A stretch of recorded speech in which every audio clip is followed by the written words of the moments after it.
Welcome to MF master class. क्या आप भी इस सवाल से उलझे हुए हैं कि कब तक आपको म्यूचुअल फंड में इन्वेस्टेड रहना चाहिए? सब जानते हैं कि म्यूचुअल फंड्स में आपको कितना रिटर्न्स मिलेंगे, ये डिपेंड इस पर करता है कि आप कितने टाइम तक इन्वेस्टेड रहते हैं।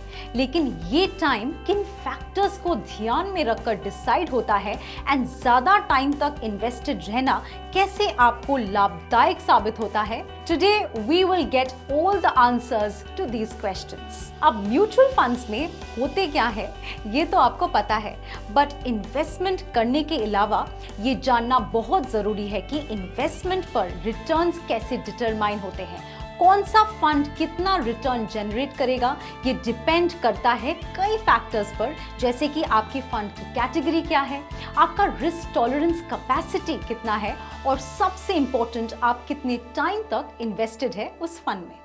अब वैसे तो this time of staying invested her investor के अकॉर्डिंग चेंज होता रहता है, बट कम शब्दों में समझाऊं तो इन्वेस्टमेंट्स तब तक होना चाहिए जब तक आपके गोल्स अचीव नहीं हो जाते। आप कब तक किसी फंड में इन्वेस्टेड है उसे कहते हैं time horizon. Depending on the time horizon, goals can be of 3 types: short term, medium term and long term. अब शॉर्ट टर्म गोल्स हो सकते हैं your long overdue Goa holiday trip. ऐसे गोल्स के लिए बेटर है लिक्विड फंड या short term bond funds जो ऑफर करते हैं रेगुलर इनकम और low exposure to market volatility, यानी मार्केट के फ्लक्चुएशन से आपके इन्वेस्टमेंट्स को बचाते हैं। And what about emergency needs planning? Now mutual fund contingency या इमरजेंसी फंड्स भी होते हैं जिनमें से आप अपना पैसा इजीली विड्रॉ कर सकते हैं अगर जरूरत पड़े तो। अब मीडियम टर्म गोल्स जैसे कार खरीदने के लिए या हाउस रेनोवेशन के लिए 3 से 5 साल का टाइम होराइजन जरूरी है ताकि आप अपने गोल्स को अचीव करने के अकॉर्डिंग रिटर्न्स मिल सके, no matter how the market performance is in the short run. एक अच्छी म्यूचुअल फंड हैक ये भी है कि आपको हमेशा एक mix of debt and equity funds में इन्वेस्ट करें, क्योंकि ये हेल्प करता है मॉडरेट ग्रोथ को जनरेट करने में। स्टार्टिंग में आप अपना पोर्टफोलियो में ज्यादातर इक्विटी फंड्स इंक्लूड कर सकते हैं एंड जैसे जैसे कि गोल अचीव करने की डेडलाइन करीब आए तो सेफर डेट फंड्स में स्विच कर सकते हैं। रिटायर प्लानिंग या हाउस कंस्ट्रक्शन जैसे एक लॉन्ग टर्म गोल के लिए मिनिमम 5 साल तक इन्वेस्टमेंट करना जरूरी है। कंपाउंडिंग के कारण इक्विटी म्यूचुअल फंड्स 12% से 18% तक रिटर्न्स देने का पोटेंशियल रखते हैं। लंबे टाइम तक इन्वेस्टेड रहने के कारण कंपाउंडिंग आपको और बेटर रिटर्न्स कमाने की मदद करते हैं और ऐसे अर्ली एंड कंसिस्टेंट इन्वेस्टर्स के केस में ज्यादातर होता है। अब ये कैसे आपके इन्वेस्टमेंट्स पर इम्पैक्ट लाते हैं ये समझते हैं।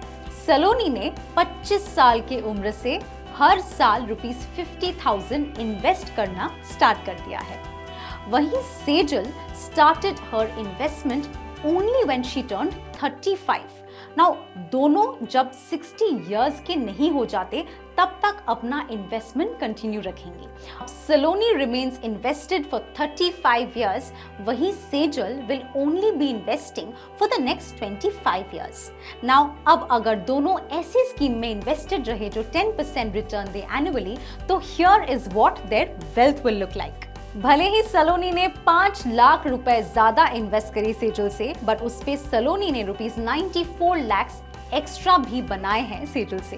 एंड ये तब तक पॉसिबल हो पाया जब वो लंबे टाइम तक इन्वेस्टमेंट करती रही।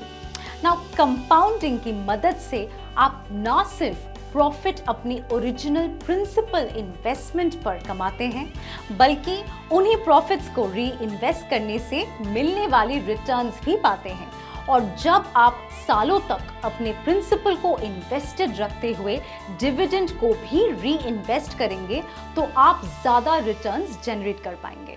हालांकि लंबे टाइम तक इन्वेस्टेड रहना अच्छी बात है, अपने गोल्स को अचीव करने के लिए एक म्यूचुअल फंड से एग्जिट भी कभी-कभी जरूरी होता है। चेंजिंग फंड स्ट्रेटजीज के कारण भी कई बार आपको अपने एग्जिस्टिंग इन्वेस्टमेंट्स पे पॉज लगाना चाहिए एंड उन्हें कहीं और इन्वेस्ट कर देना चाहिए। इसीलिए एक फंड से एग्जिट कई बार पोर्टफोलियो रीबैलेंसिंग के लिए किया जाता है ताकि पैसे को इन्वेस्ट किसी और फंड में किया जा सके एंड आपके ओवरऑल पोर्टफोलियो को बेटर बना पाए। आज आप इस वीडियो में समझ ही गए होंगे कि कैसे म्यूचुअल फंड्स में लंबे वक्त तक इन्वेस्टमेंट करने से आप बेटर रिटर्न्स पा सकते हैं एंड ये भी समझ में आ गया होगा कि कब सही टाइम है म्यूचुअल फंड्स में स्विच करने के लिए।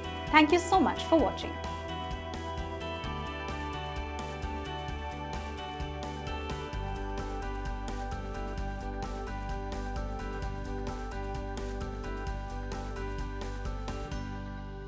Mutual fund investments are subject to market risks. Read all scheme-related documents carefully.